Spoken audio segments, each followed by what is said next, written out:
Qui sont-ils? Quelles sont leurs attentes et les enjeux dans leur statut de collaborateur? Bienvenue dans Collaborator. L'objectif de ce podcast est de porter la voix et les attentes des collaborateurs pour permettre aux avocats et aux cabinets d'être plus en phase. Chez Neria, nous accompagnons les avocats dans la recherche du cabinet qui correspond à leurs critères. Parce que chaque avocat est unique et que chaque expérience en cabinet l'est tout autant, si vous êtes à la recherche d'une nouvelle collaboration, prenez rendez-vous avec nous, on sera ravis de pouvoir échanger avec vous. Le lien se trouve dans la description de ce podcast. Bonne écoute!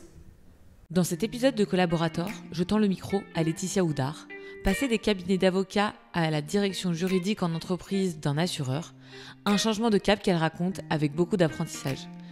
Après avoir fait ses armes chez Vattier puis Clyde & Co, Laetitia décide de quitter la robe pour rejoindre une direction juridique en tant que directrice juridique et compliance.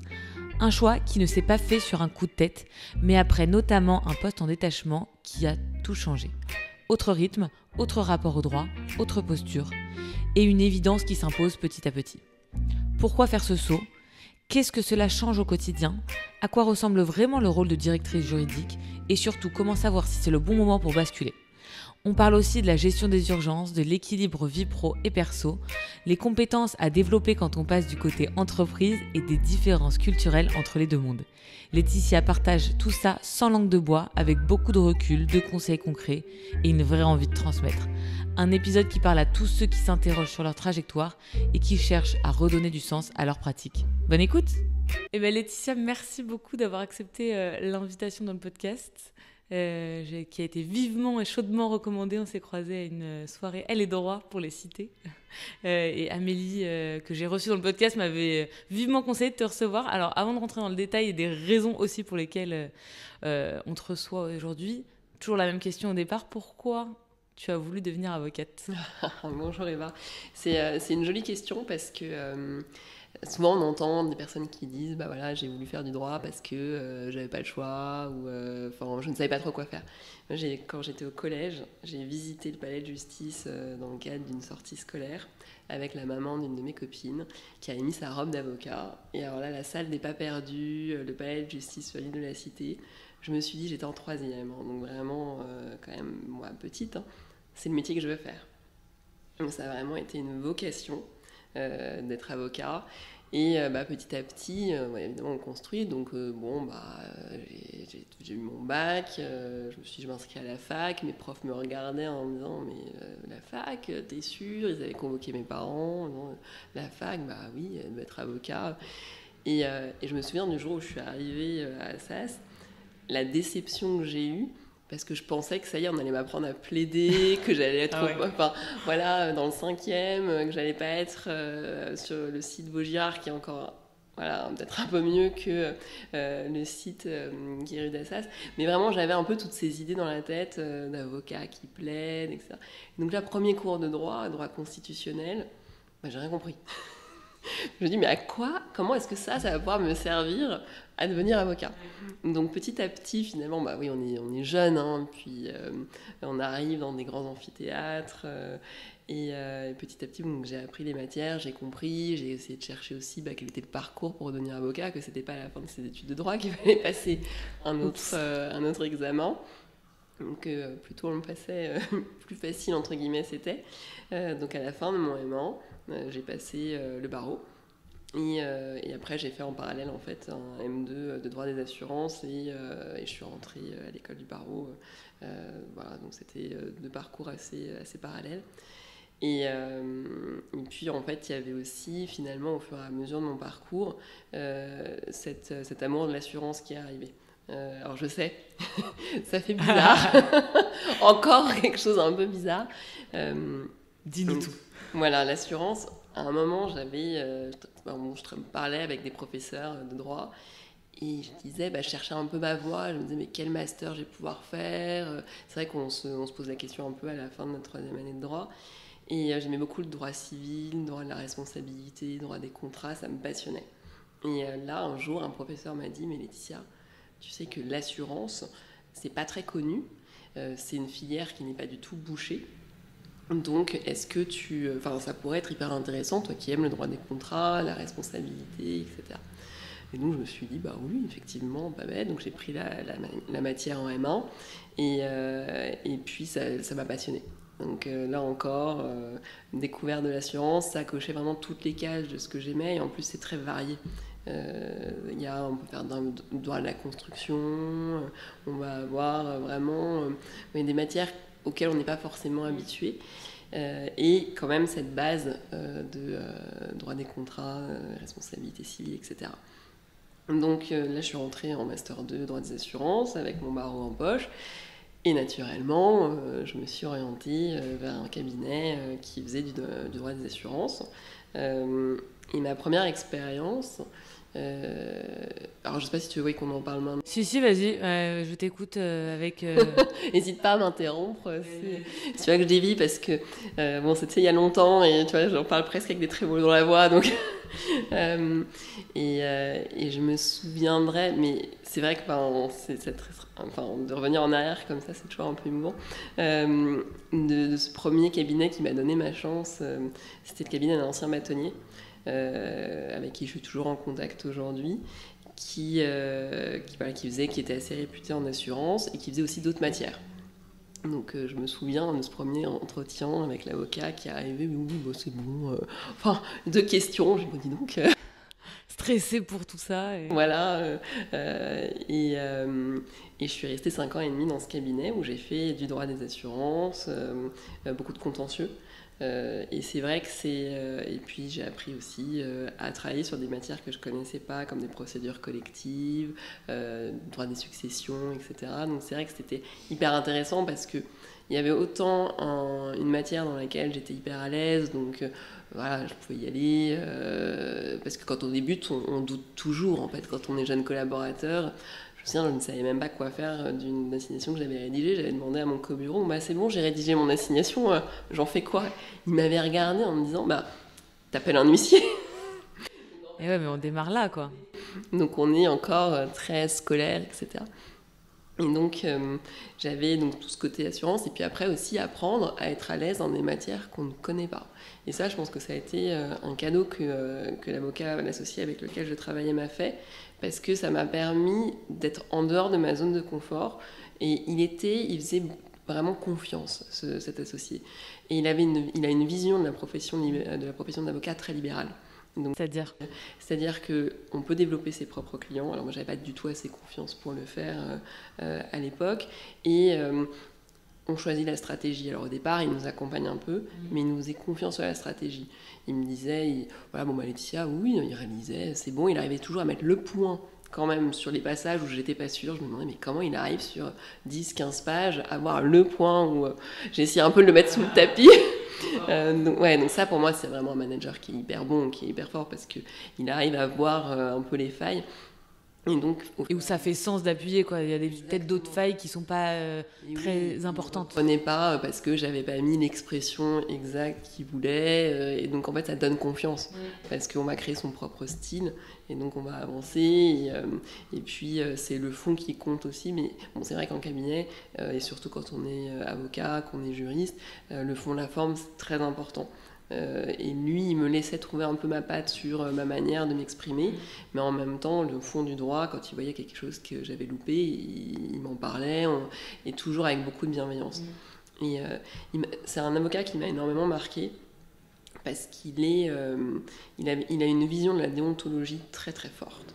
Je me rappelle toute ma vie où un jour on était devant la cour d'appel, on était intimés, et je me rends compte que l'appelant a fait une bêtise. Et on était encore dans le délai. Il pouvait encore rectifier sa bêtise. Et là, je vais voir cet associé et je lui dis, mais bon, qu'est-ce qu'on fait? Il m'a dit, écoutez, est-ce qu'il y a un risque financier pour notre client? Je lui ai dit, non, c'était vraiment un appel d'un jugement de procédure collective. Enfin, on n'était pas pour la mort du pêcheur.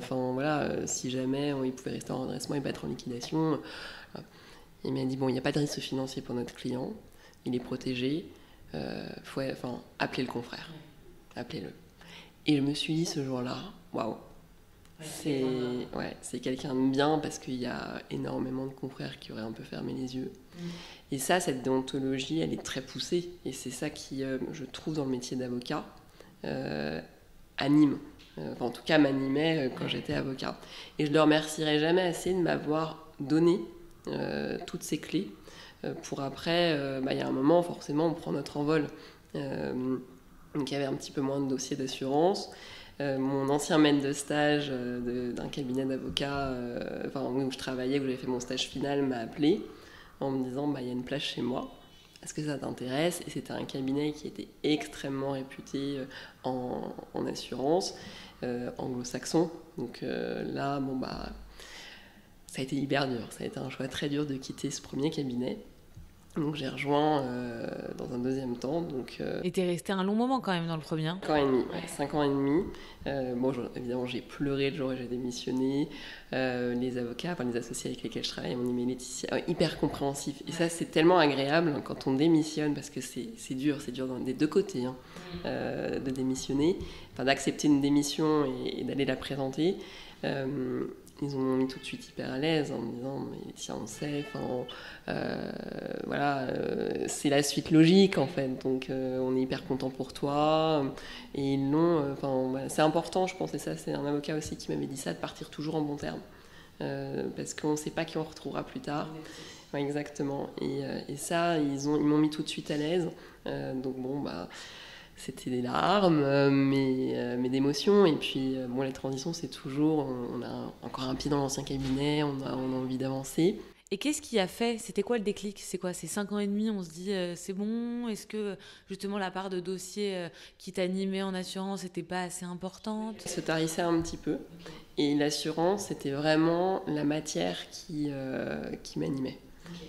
Donc je voulais pas perdre, j'avais pas envie à ce moment-là de devenir généraliste.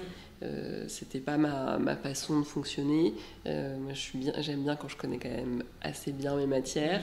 Alors oui, c'est bien d'apprendre aussi à pouvoir rebondir sur des matières qu'on ne connaît pas, mais je voulais vraiment garder l'assurance parce que je suis persuadée que le scope de l'assurance est immense et que j'étais un peu frustrée de voir juste une petite partie.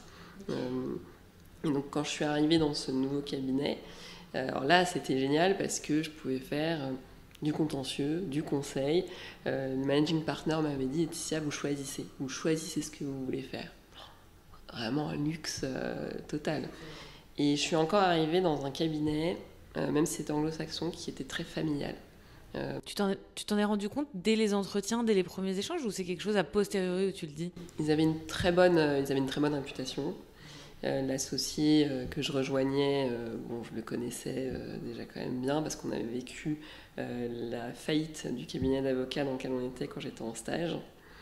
Et c'est dans ces moments-là qu'on voit comment les gens réagissent. Et cet associé, il était resté jusqu'au bout. Il avait fermé les locaux, il avait protégé les salariés, même les stagiaires, et il faisait partie de quelques associés qui sont restés jusqu'au bout. Et ça t'a marqué?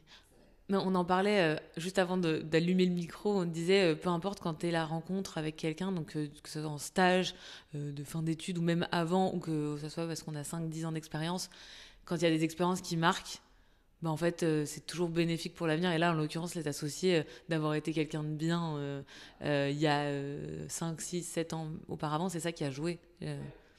Ça a joué et on y reviendra peut-être plus tard, mais maintenant aujourd'hui en tant que directrice juridique je travaille avec un avocat et j'étais sa stagiaire, donc finalement c'est vrai on le dit aussi, le monde est petit et c'est important et cette déontologie aussi que j'ai apprise dans mon premier cabinet, de toujours bien se comporter, de ne pas se comporter en cow-boy, parce que la profession d'avocat c'est plus qu'un simple métier.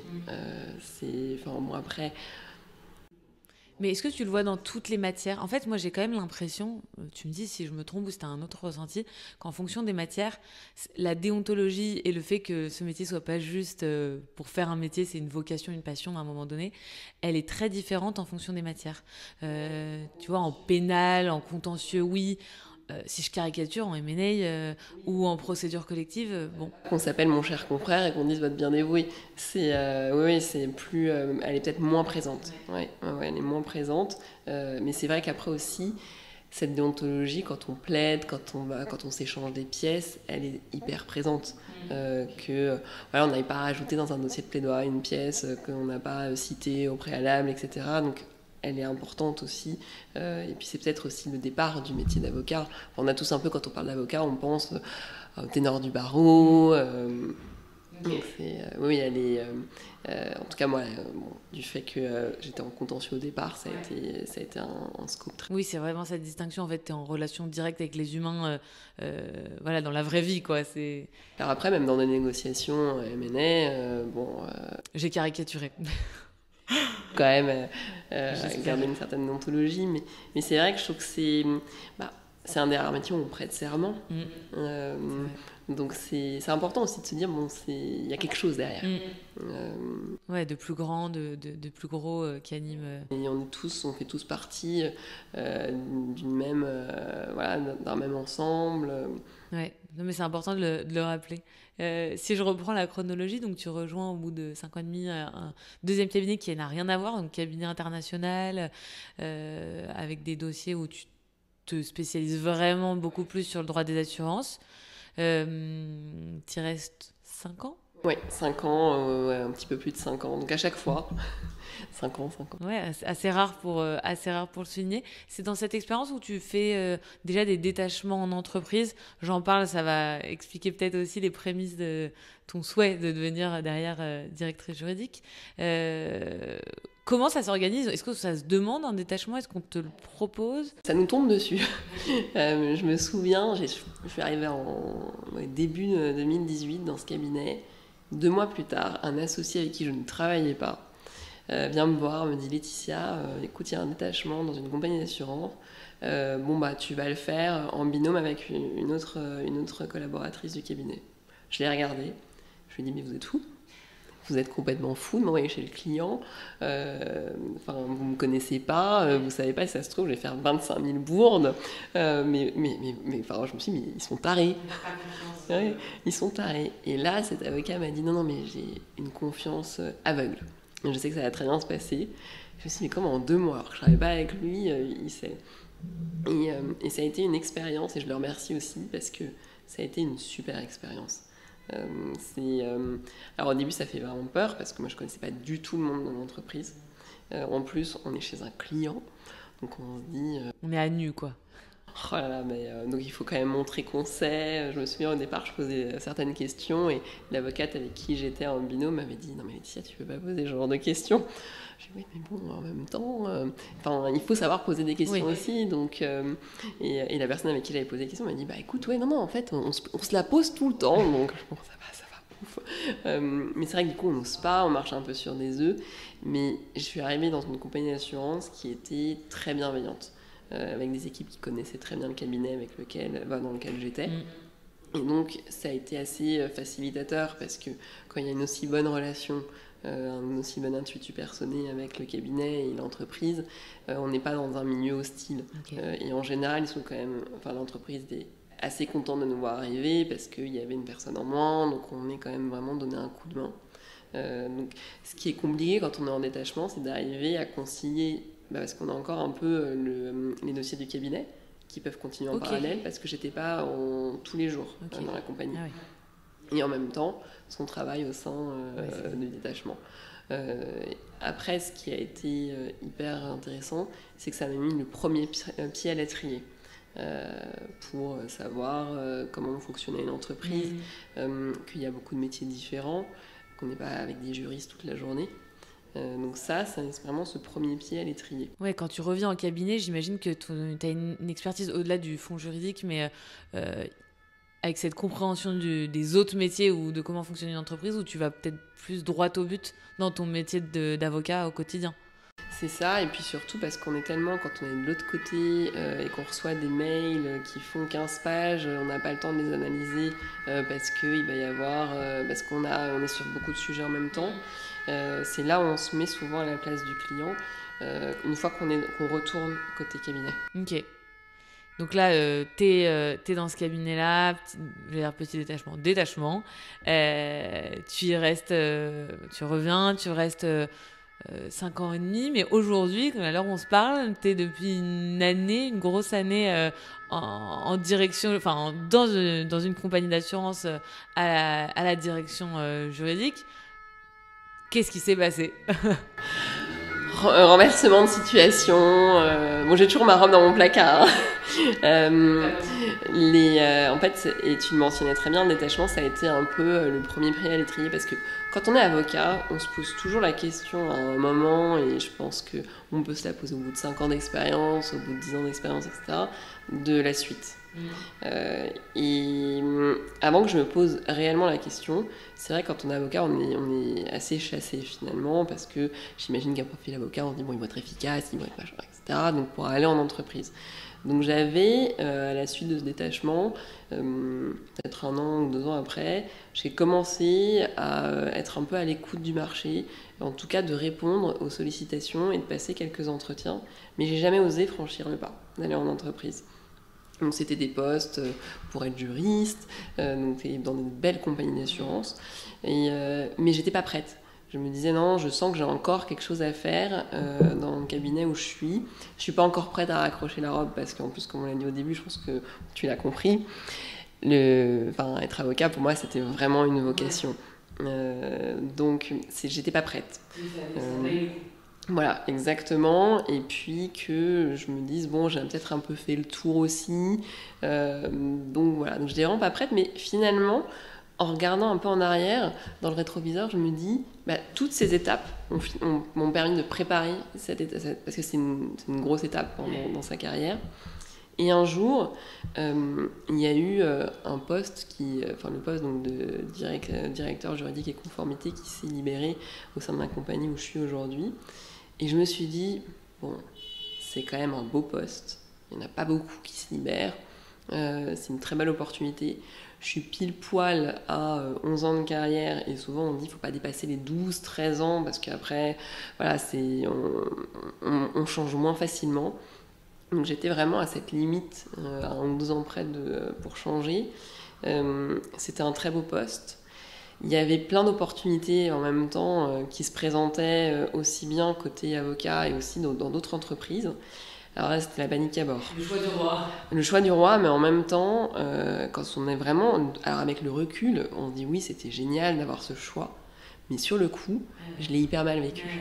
Je l'ai hyper mal vécu parce que il faut se poser beaucoup de questions en peu de temps. Est-ce que j'ai envie de franchir les étapes au sein d'un cabinet d'avocats? Est-ce que j'ai envie de partir dans une compagnie d'assurance? Est-ce que j'ai envie de partir dans une insurtech? Parce que en fait, je travaillais beaucoup avec les insurtech et j'avais commencé à semer un petit peu toutes mes petites graines et je commençais à les voir germer. Donc il y avait aussi ce côté de ne pas vouloir... Exactement. Et je voulais pas être frustrée de me dire... Et j'adorais les clients avec lesquels je travaillais dans le cabinet où j'étais.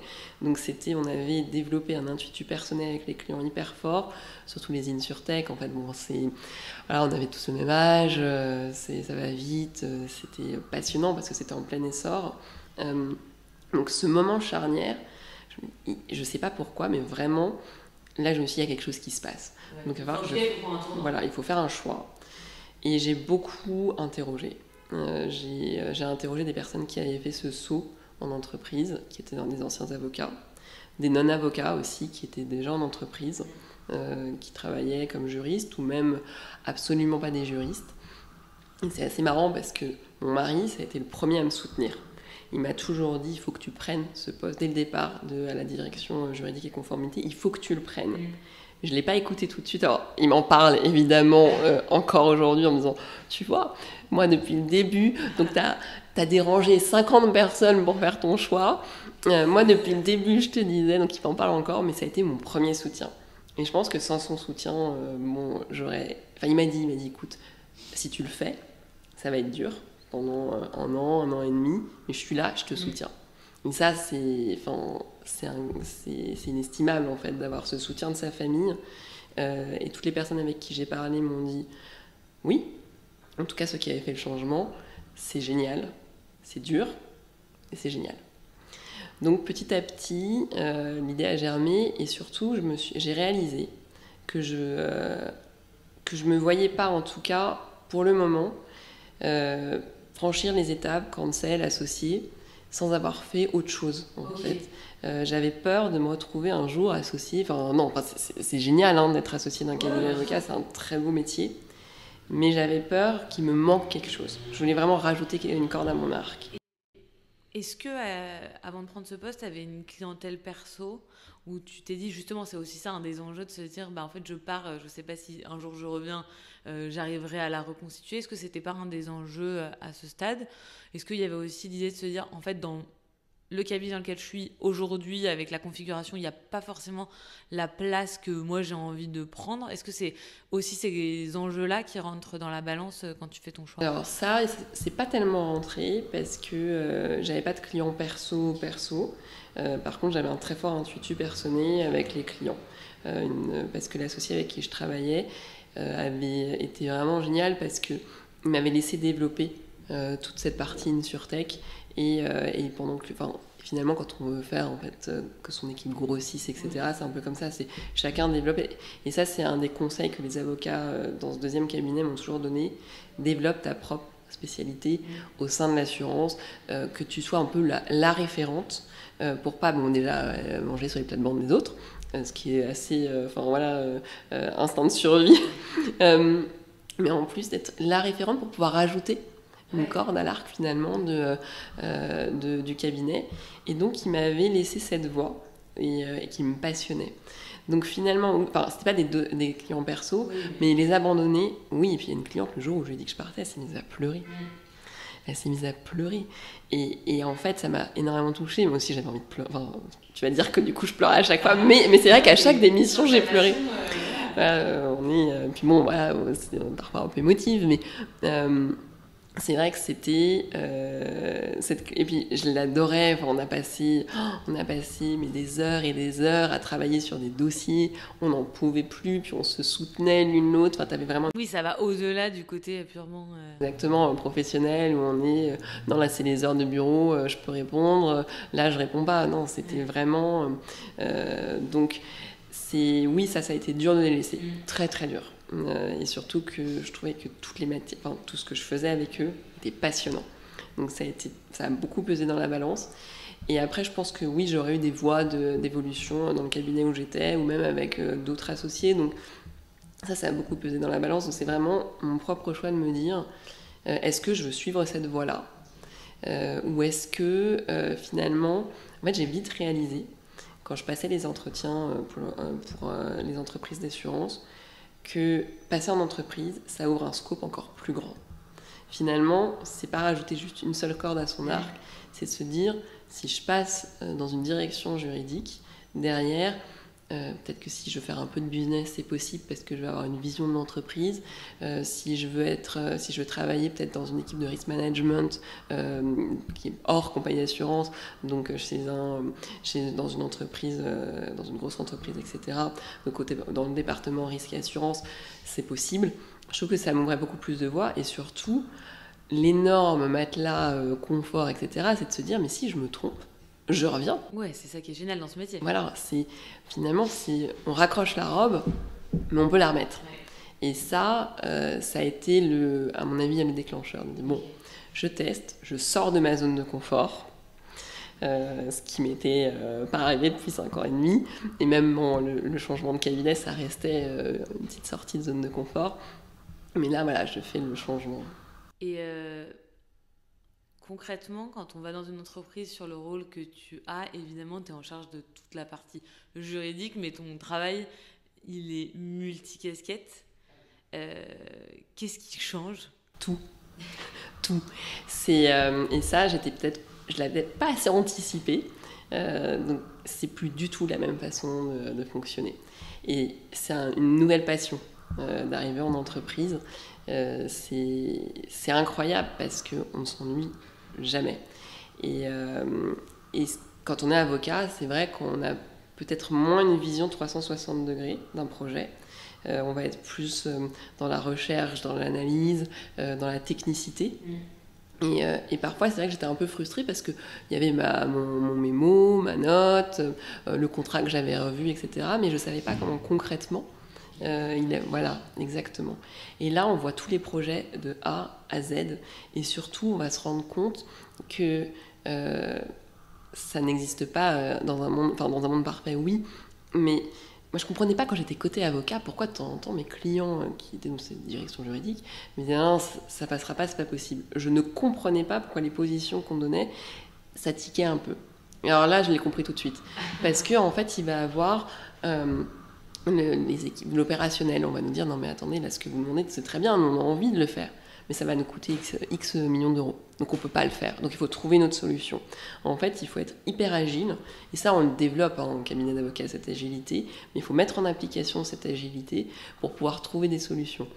T'as changé ton discours, ta façon de t'exprimer ou d'annoncer tes arguments On m'a dit, de toute façon, ça c'était un peu je pense que les freins de temps en temps pour recruter un ancien avocat, et c'est peut-être pour ça qu'on donne la limite de 11, 12 ans, 13 ans d'expérience, c'est que si on s'exprime comme un avocat, ah non mais ils vont pas lire. Enfin, ils vont pas lire et ça va pas les intéresser.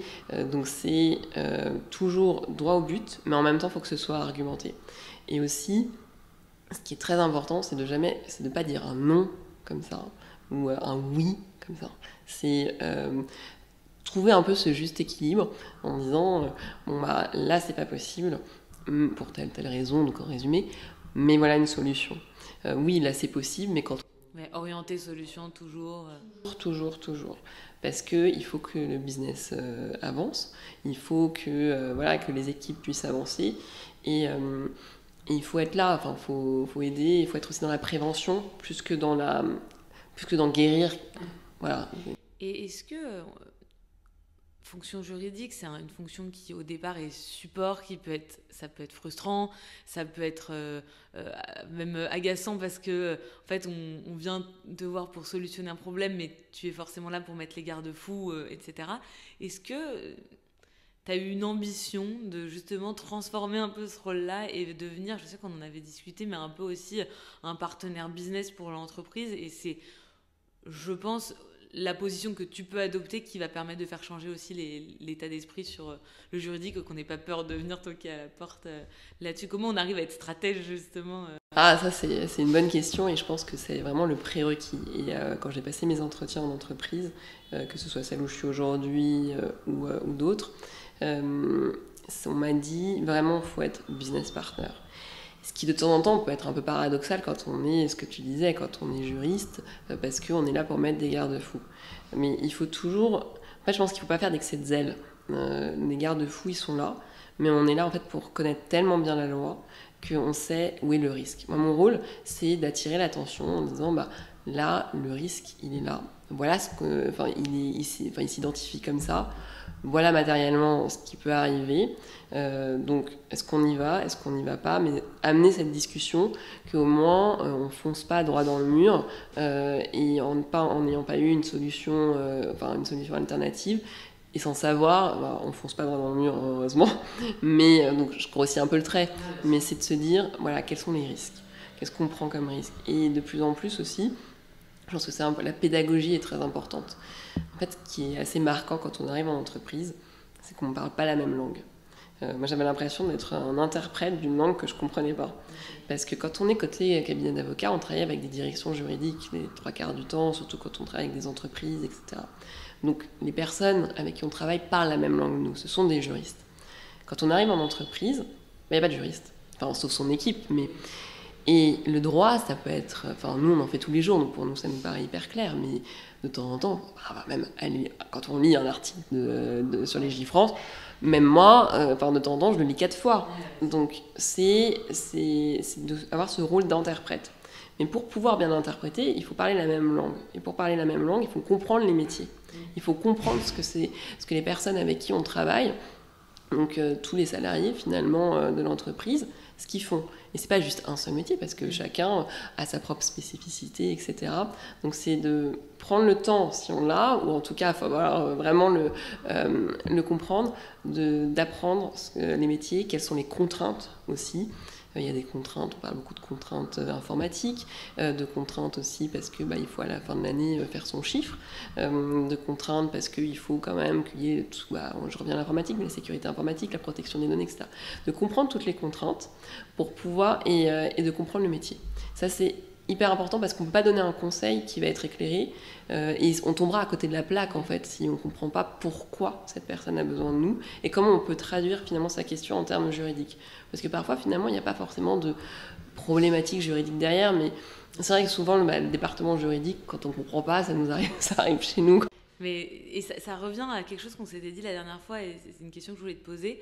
Tu m'as dit, justement, en comprenant les métiers, puis en comprenant ton propre nouveau métier, tu as appris à prioriser. Tu as l'impression que c'est des gens qui arrivaient et disaient, c'est hyper urgent, et en fait, tu envoies quelque chose, et tu te fais avoir une fois, deux fois, la troisième, c'est terminé. Comme quand on crie au loup ou au feu. Ouais, on apprend à prioriser et à développer un peu des techniques de priorisation. Je pense que c'est important de savoir déjà au départ quelle est la personne qui va nous poser la question.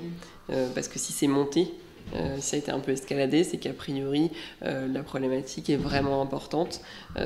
Donc aussi, de temps en temps, c'est regarder dans les emails, dans les historiques des emails, de quand date la demande et qu'elle nous les répercuter. Parce que c'est vrai que si elle date d'il y a un mois, qu'elle nous répercute et que c'est urgent, bon, on n'a pas tous la même urgence. C'est aussi de comprendre parce qu'il y a des personnes pour qui il va y avoir des vraies urgences, donc on apprend à connaître les personnes. D'autres pour qui tout est tout le temps urgent. Et puis aussi d'être hyper transparent, de dire là, de communiquer, c'est hyper important de communiquer, je pense. Parce que ce qui est le gros gap aussi avec le cabinet d'avocats, c'est quand on est dans un cabinet, les clients ne sont pas dans notre bureau. Ils nous appellent et puis ils se disent là je vais payer, ça va me coûter tant la minute, de l'heure, donc ils font un peu attention et il y a ce respect aussi de la profession d'avocat, maître, etc. Là tout le monde tout le monde vient nous voir, Laetitia, etc. On est sur la cantine, Laetitia. Donc en fait on est constamment sollicité et c'est là aussi il faut arriver à prendre un peu de recul parce que il faut quand même produire. Il faut répondre aux demandes qu'on a, aux demandes qui attendent, et pas laisser les priorités venir manger celles des autres. Donc c'est un ajustement constant. Il faut être très agile. Et ça, on apprend au fur et à mesure à développer. Alors je sais pas, je pense que je suis encore en phase d'apprentissage, mais petit à petit, on avance. Puis après on peut se tromper, ça arrive. Oui, et puis j'imagine que chaque entreprise, mais ça pour le coup, t'as pas l'expérience de comparaison, mais fonctionne aussi assez différemment. Tu travailles encore pas mal aussi avec des cabinets d'avocats. On le disait, je disais tout à l'heure, fonction support, c'est difficile de faire entendre à des entreprises quand c'est des fonctions qui ne sont pas commerciales et qui ne rapportent pas directement de l'argent aux entreprises qu'on a besoin d'étoffer. Ça a des avantages et des inconvénients. Ça fait que tu travailles encore beaucoup, tu le disais, avec des anciens confrères que tu connais ou non, a priori avec des personnes aussi que tu connaissais. De toute façon, c'est un petit milieu. Est-ce que la pratique du droit, quand même, reste sur pas mal d'aspects similaires ou du coup, vu que les aspects très techniques, tu les délègues à des cabinets et toi, tu ne gardes qu'une partie très stratégique et compliance aussi que tu évoquais dans ton poste? Attends, je rembobine les questions. Oui, en fait, c'est vrai qu'une de mes craintes en passant en entreprise, et certaines personnes me l'avaient dit, mais je pense c'était pas des personnes qui avaient travaillé en direction juridique, c'était tu vas avoir en direction juridique, tu traites que les petits problèmes. Et en fait, pas du tout. Et ça a été une très très bonne surprise, parce que j'avais peur de perdre la technicité que j'ai. Je suis même presque beaucoup plus à jour sur les évolutions réglementaires, législatives, sur la façon dont concrètement, dès qu'il y a une nouvelle loi, on va devoir la mettre en œuvre, que quand j'étais avocat. Vraiment, j'ai développé, et ça c'est grâce à tous les systèmes qui sont mis en place dans mon entreprise, parce que forcément, il faut mettre tout en ordre de marche, parce qu'il faut être en compliance, donc savoir concrètement comment cette loi on va l'appliquer, comment cette nouvelle directive transposée on va l'appliquer. Donc ça, la technicité, c'est une autre technicité, mais qui est très complémentaire avec celle que j'ai acquise pendant 11 ans. Donc c'est passionnant. Cabinet d'avocats, effectivement, on travaille avec eux, mais c'est vraiment quand on est soit on n'a pas le temps parce qu'il y a beaucoup de priorités qui arrivent en même temps, mais en général, on essaie quand même de garder le maximum aussi en interne. Et puis parce que c'est des sujets aussi qui sont passionnants aussi. Il y a une question de temps en temps où vraiment il y a un énorme doute. Mais après, souvent, ce qu'on dit aux équipes, c'est bon, sinon on a un doute, a priori, puis bon, j'ai été quand même assez ancien avocat, voilà, c'est que s'il y a un doute, on aura potentiellement la même chose du côté avec une note ou un même mot d'un cabinet d'avocat. Donc en fait, ils viennent en vraiment nous aider, mais il n'y a pas, tu vois, un niveau où on se dit bon là ça passe. Ok. Il y a des entreprises, je sais, ça fonctionne comme ça. Ouais, peut-être quand il y a moins de budget, peut-être que les équipes sont plus jeunes également, etc. Et, mais tu vois, c'est marrant qu'on parle de la parole de l'avocat parce que il y a quelque chose qui m'a beaucoup marqué en arrivant en entreprise et que je dis souvent, enfin, j'en rigole beaucoup, de temps en temps, parce qu'il faut apprendre à être challengé, en fait. Et quand j'avais 6 mois d'expérience dans mon premier cabinet et que j'envoyais une consultation à un client, il dit oui, très bien, merci, on va faire comme ça. J'étais moins challengée avec 6 mois d'expérience qu'aujourd'hui. Okay. Et donc il faut apprendre à être challengé parce que déjà c'est comme ça aussi qu'on grandit, qu'on progresse. Mais en plus, ça peut être un peu perturbant parce qu'on n'est pas tellement habitué quand on est en cabinet. Bon, on peut être challengé en interne par son associé, mais moi, c'est vrai que j'étais... Voilà, la parole de l'avocat, c'est le cabinet qui a dit ça, etc. Là, les premières fois, je me suis dit, waouh, ok. Faut mettre son ego de côté. Complètement. Et puis surtout, c'est hyper intéressant parce que quand on est challengé de temps en temps, ça va être sur un aspect très opérationnel qu'on n'avait pas forcément vu. Oui. Et donc après, on va intégrer. Et pour les prochaines fois, finalement, on l'anticipera. Il y a quelque chose que tu laisses de côté, du coup, quand tu passes en entreprise. C'est le côté libéral de ta profession. Est-ce que c'est quelque chose qui... pareil, peser dans la balance, et puis il y a un impact aujourd'hui où en réalité, tu as un poste qui est assez, où tu es assez toi en management et puis où tu as tes propres missions et qui font qu'en fait au quotidien, il n'y a pas nécessairement une grande différence. C'est pas la même chose d'être en entreprise qu'en cabinet quand même, sur cet aspect-là en tout cas. C'était une des questions que j'avais posées à l'entretien, parce que c'est important, parce que c'est vrai quand on a été habitué à être un avocat, profession libérale, ou bon, même si on a une hiérarchie, on travaille avec un associé, etc., c'est pas la même chose que l'entreprise. Et j'avais posé la question et on m'avait répondu, ton manager, ne t'inquiète pas, il laisse beaucoup d'autonomie, il n'est pas du tout en micromanagement. Et il s'avère que c'est vrai. Et c'est vrai que je pense que c'est important pour des personnes qui se posent la question, est-ce que je saute ce pas, de passer à l'entreprise, c'est important de réfléchir à la façon dont on fonctionne. Est-ce qu'on aime bien être micromanagé ou pas? Mais après, ça va dépendre en fait de chaque manager qu'on va avoir. Et je pense que oui, si mon manager avait été dans le micromanagement, etc., non, ça n'aurait pas du tout fonctionné. Et là, ça fonctionne parce que... oui, puis on est quand même à des postes où on est... ça me change pas beaucoup de ce que j'avais en cabinet parce que j'avais aussi un peu abandonné, je plaidais beaucoup moins. Donc petit à petit, dans ces 5 ans, je me suis orientée exclusivement vers le conseil. Donc je plaidais beaucoup moins, donc aller au palais de justice, ça me manque, mais comme ça m'aurait manqué encore quand j'étais en conseil. Quand je passe sur la cité, le métro, le trajet de métro, la petite boulangerie, c'était... et puis cette adrénaline aussi de quand on va plaider. Bon, je reviens du coup sur la profession d'avocat, tu vas croire que je vais repartir, mais ce côté, et ça c'est le premier associé de cet ancien bâtonnier qui m'avait dit, et il a tellement eu raison, il faut toujours être humble. Humble parce que quand on gagne un procès, on est le plus fort, on est hyper content, mais le lendemain on peut perdre, et là on va être au fond du trou. Et donc c'est se dire, c'est vrai quand on gagnait des affaires, super, c'est génial, le client va être content, mais en face il y a quelqu'un qui a perdu. Et cette personne en face, on aurait pu y être. Donc... C'est comme les sportifs de haut niveau, on a l'impression, j'ai vu quelque chose il n'y a pas longtemps, tous les tennisman, Djokovic, Nadal, etc., les énormes gagnants, mais en fait en proportion, ils ont perdu vachement plus de matchs que de... Exactement, et donc il faut toujours avoir cette humilité dans son approche qui fait encore partie finalement du métier d'avocat. Et c'est vrai que voilà, quand je repasse devant une de la cité, cette espèce d'adrénaline avant d'aller plaider, on connaît bien son dossier, mais on ne sait pas comment l'audience va se passer, comment le juge va se comporter, etc.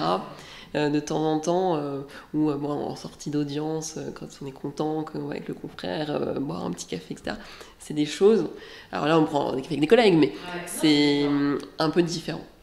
La question qui toujours fait peur à la fin de notre échange. Je donne plus de temporalité, mais comment justement tu te vois évoluer dans ta carrière pro? Je laisse hyper ouverte la question exprès. C'est une très bonne question parce que et de temps en temps, elle pointe un peu le bout de son nez, mais je me dis j'ai pas encore assez fait le tour de mon poste pour savoir exactement, avec tout ce que je suis en train de développer, quels seraient les atouts pour la prochaine étape. Je sais que ce que je fais aujourd'hui, j'ai toujours adoré l'assurance, j'ai toujours adoré le droit, ça me passionne. Et ça, c'est hyper important. Donc pour le moment, je suis bien dans mon poste. Après, c'est vrai que je me dis, mais peut-être qu'un jour, je pourrais redevenir avocat. Bon, il y en a très peu. Mais en même temps, je suis quand même bien en entreprise. Donc, il y a beaucoup de mobilité interne. Donc, je me dis, pour le moment, je suis bien. Si un jour, il y a une belle opportunité qui se présente, ou si on vient me chercher, oui, on peut toujours écouter. Mais j'ai pas encore d'agenda. Mais c'est vrai que ça, quand je fais un peu ce retour en arrière, au bout d'1 an, 2 ans, je ne savais pas encore en cabinet. Mon premier cabinet, je me disais, oh là là, comment je vais faire pour évoluer. C'est plutôt arrivé au bout de 4-5 ans, 3 4, 5 ans, en fonction des opportunités. Mais je pense que, en tout cas, c'est un peu ma façon de fonctionner, j'ai besoin de bien creuser. Là, je suis en train d'acquérir une vision opérationnelle hyper forte. De comprendre les métiers, de comprendre les chiffres. Ouais, tu vas peut-être découvrir une passion finance. Je pense que je laisse, mais oui, de comprendre aussi comment les RH fonctionnent, le marketing fonctionne, comment le business fonctionne, tout ça, et comment tout ça se met en musique, c'est passionnant. Donc je sais que je suis dans une entreprise qui permet vraiment les mobilités internes, qui a un environnement très, très anglo-saxon, etc.